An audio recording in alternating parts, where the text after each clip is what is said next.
5 गोलियां कौन सा बाप मारता है, मुझे तो ये समझ में नहीं आ रहा। ये कहता रहा भाई मेरे से कन्यावध हो गया।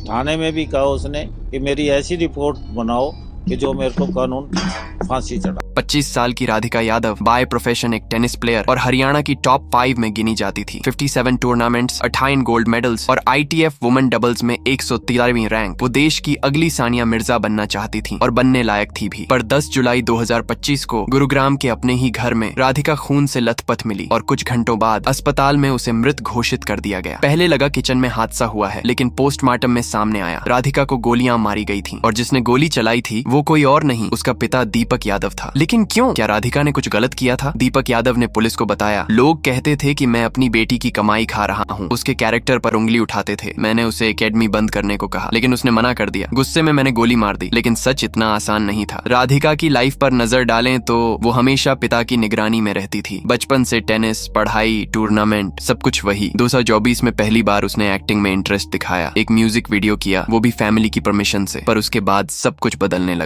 पिता का बर्ताव सख्त होता गया। राधिका ने अपनी फ्रेंड्स और कोच को मैसेज किया कि वो बाहर जाकर आजादी से जीना चाहती है। शायद यही आजादी उसके पिता को मंजूर नहीं थी। पोस्टमार्टम में पता चला गोली सामने से मारी गई थी, लेकिन दीपक ने कहा पीछे से मारी थी। दरअसल सामने से गोली मारना दिखाता है गुस्से और कंट्रोल का हमला, और पीछे से मारना शर्म या डर का। दीपक झूठ बोल रहा था, शायद अपने गुनाह को कम दिखाने के लिए। ओवरकिल। राधिका को मारी गई थी 4 गोलियां। ये सिर्फ मर्डर नहीं था, ये था एक इमोशनल ब्लास्ट, एक ऐसा गुस्सा जो सालों की कंट्रोलिंग पेरेंटिंग से जमा हुआ था। राधिका सिर्फ एक बेटी नहीं थी, वो एक प्रोजेक्ट बन गई थी, एक ऐसी पहचान जिस पर बाप ने वक्त, पैसा, इज्जत सब इन्वेस्ट किया था। और जब वही बेटी अपनी सोच, अपना रास्ता चुनना चाहती थी तो दीपक इसे इज्जत का अपमान समझ बैठा।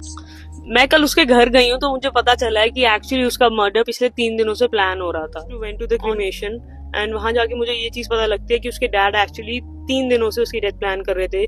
5 गोलियां कौन सा बाप मारता है, मुझे तो ये समझ में नहीं आ रहा। इतना उसने क्या ही करा था। क्या ये ऑनर किलिंग थी या ऑब्सेशनल कंट्रोल? जो भी था, ये मौत एक लड़की की नहीं, उसकी आजादी की, उसकी आवाज की, उसके सपनों की थी। बच्चों को आजादी देना सिर्फ करियर चुनने तक सीमित नहीं होना चाहिए। उन्हें अपनी आवाज, अपने फैसलों और अपनी पहचान के लिए भी जगह मिलनी चाहिए। पेरेंटिंग प्यार होनी चाहिए, प्रेशर